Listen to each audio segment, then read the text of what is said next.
एक बड़ी पुरानी कहावत है, आग लगावे ली चाची और बुझाए ली चाची। पुतिन ने कुछ ऐसा ऑफर किया जिससे दुनिया में जो ये संकट खड़ा हुआ है, ये संकट खत्म हो सकता था, लेकिन बाइडेन ने पुतिन के इस ऑफर को नकार दिया और उसके बदले में अब ब्रिटेन तैयारी कर रहा है, जिसका असर ये होने वाला है कि ब्रिटेन अपनी नेवी को पहुंचाने वाला है रूस के करीब। क्या तीसरे विश्व युद्ध का मन बना चुके हैं यूके और यूएस। जानेंगे ये ऑफर कितना अच्छा था और इसे ठुकराना बहुत बड़ी गलती है अमेरिका के लिए और दुनिया की शांति के लिए। जहां एक तरफ ये सब कुछ हो रहा था तो वहीं दूसरी तरफ पाकिस्तान के ऊपर हो गया है एक बड़ा वाला स्ट्राइक, और ये स्ट्राइक भारत ने नहीं किया है बल्कि दुनिया की प्रमुख संस्थाओं ने कर दिया है, और वो भी आर्थिक स्ट्राइक है जिससे तितर बितर हो गया है पाकिस्तान। मात्र कुछ घंटे पहले एक ऐसा फैसला आया है जिस फैसले ने तबाह कर दिया है। जानेंगे क्या है मामला, इसके अलावे बहुत कुछ। आइए जानते हैं इन खबरों को विस्तार से। इस वक्त अगर आप देखेंगे ये जो दिख रहे हैं चार्ट आपको, ये चार्ट किस चीज के हैं? ये है महंगाई दर। महंगाई दर दुनिया भर में बहुत तेजी से बढ़ रहा है और ऐसा नहीं है कि भारत इस महंगाई से अछूता रह गया है। भारत में इस वक्त जो रेट है वो 7.79% की है। पिछले 8 सालों में सबसे ज्यादा महंगाई इस वक्त भारत में है, पर उससे ज्यादा ब्राजील में भी उसके देश के 26 साल का रिकॉर्ड टूटा है और 12.1 है। अमेरिका में भी 1981 के बाद ये पहली बार है जब 8.30% महंगाई बढ़ी है। यूरोप के जोन में अपने लाइफ टाइम में सबसे ज्यादा 7.5, यूके में 7%, 1992 के बाद हाईएस्ट है। तुर्की में 70% जो 2002 के बाद हाईएस्ट है। श्रीलंका में 1948 के बाद ये पहली बार है जब 30% ज्यादा है। तो जर्मनी में 7.4% ज्यादा है। ये आंकड़े दुनिया के हर लगभग प्रमुख देश के हैं, जिसमें एक कॉमन चीज ये है कि उन्होंने अपने इतिहास में 7 साल हो, 26 साल हो, 10 साल हो या लाइफ टाइम हो, पहली बार इस तरह की महंगाई देखनी शुरू कर दी है। और ये सब कुछ कंट्रोल हो जाता बहुत जल्दी से, बहुत आसानी से, अगर अमेरिका एक बात मान लेता तो। लेकिन अमेरिका ने ये बात नहीं मानी। इस वक्त अगर बात करें कि रूस ने कितना जमीन यूक्रेन का कब्जाया हुआ है, तो आप देखेंगे 22 मई के इस रिकॉर्ड के अनुसार इस वक्त रूस ने करीब, ये जो रेड इलाका देख रहे हैं, ये पूरा रेड इलाका रसियन कब्जे में है। और जो छिटपुट वाले रेड देख रहे हैं आप, ये वो इलाका है जहां अभी भी संघर्ष कर रहा है और रूस आगे निकल चुका है। अब बात क्या है?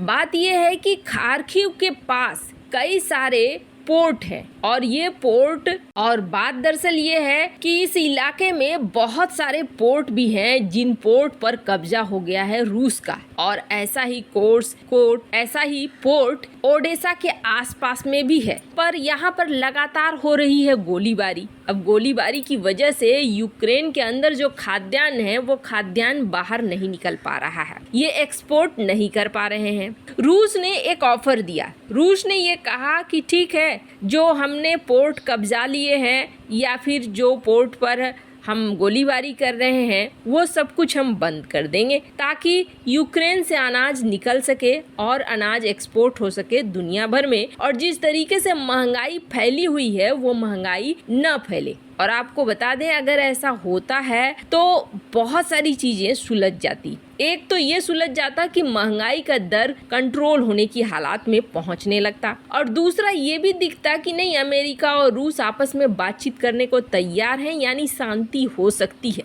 लेकिन बदले में पुतिन ने एक शर्त रखी थी, और पुतिन का ये शर्त था कि कुछ इंटरनेशनल लेवल के जो आपने प्रतिबंध हमारे ऊपर लगाए हैं उन प्रतिबंधों को आप हटा दो। पर यहाँ अमेरिका ने क्या किया? अमेरिका ने सीधे रिजेक्ट कर दिया, और जो कारण बताए वो कारण बिल्कुल भी सटीक नहीं लग रहा है। जैसे कि एंथनी ब्लिंकन ने ये बताया कि हम यूक्रेन के लोगों के लिए सोच रहे हैं, ये बड़ा ही अटपटा है।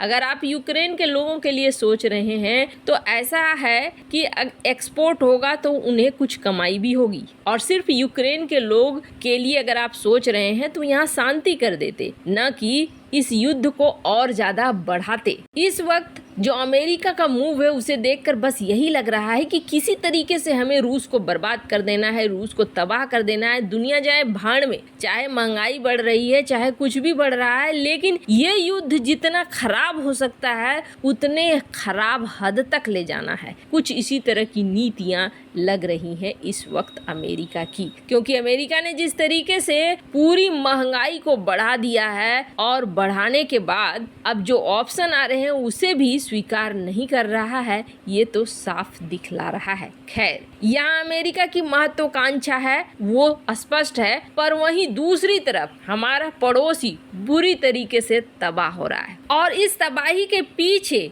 खड़ा है जहां एक तरफ IMF तो वहीं दूसरी तरफ इमरान खान। दरअसल इमरान खान जब सत्ता में था ना, तब उसने एक बड़ा अच्छा गेम प्लान किया, और उस गेम प्लान का असर अब देखने को मिल रहा है। इमरान खान ने सब्सिडी पे सब्सिडी दिया। भारत में तेल के दाम ज्यादा थे और पाकिस्तान में तेल के दाम कम थे। बहुत सारी चीजों में सब्सिडी देता चला गया। अब इस सब्सिडी का असर ये हुआ कि जनता को तो कम दाम पर खाने की आदत है चीजें, और कम दाम पर मिलने की चीजें आदत है। ये उसने कर्जे लेकर किया या कुछ भी लेकर किया। जो रिकॉर्ड आकर कह रहे हैं वो रिकॉर्ड ये कह रहे हैं कि पिछले 10 महीने में पाकिस्तान ने जो कुल कर्जा लिया है ना, वो बिल्कुल आश्चर्य में डालने वाला है, क्योंकि 10 महीने के अंदर पाकिस्तान ने $13 बिलियन का कर्जा लिया है। और ये $13 बिलियन का कर्जा लेकर पाकिस्तान ने इस तरह के सब्सिडी प्रोग्राम और जो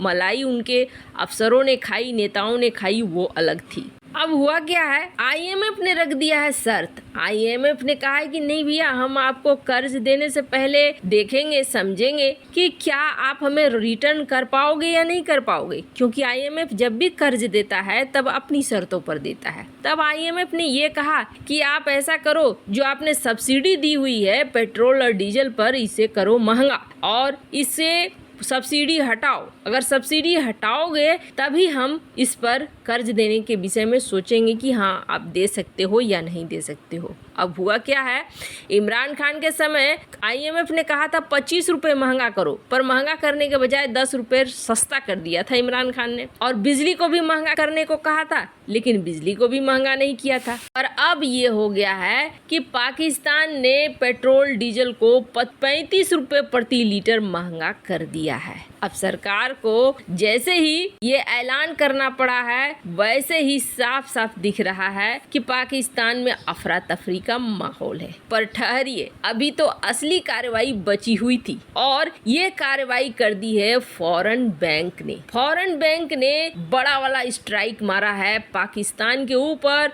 और पाकिस्तान जो अब तक बैंक के क्रेडिट का इस्तेमाल करता था और क्रेडिट के आधार पर तेल खरीदता था, बैंक्स ने अब जो ग्लोबल बैंक हैं उन्होंने बंद कर दिया है। कहा है कि पाकिस्तान कभी भी गिर सकता है, इसलिए ऐसे देश को क्रेडिट ना दे। पाकिस्तान के लिए इससे बुरी खबर और क्या हो सकती है। अब समझ लीजिए, अंदाजा लगा लीजिए कि पाकिस्तान का क्या होने वाला है। वैसे इस मामले में आपकी क्या राय है, कमेंट कर जरूर बताएं। जल्द मिलते हैं अगले वीडियो में नई खबर के साथ।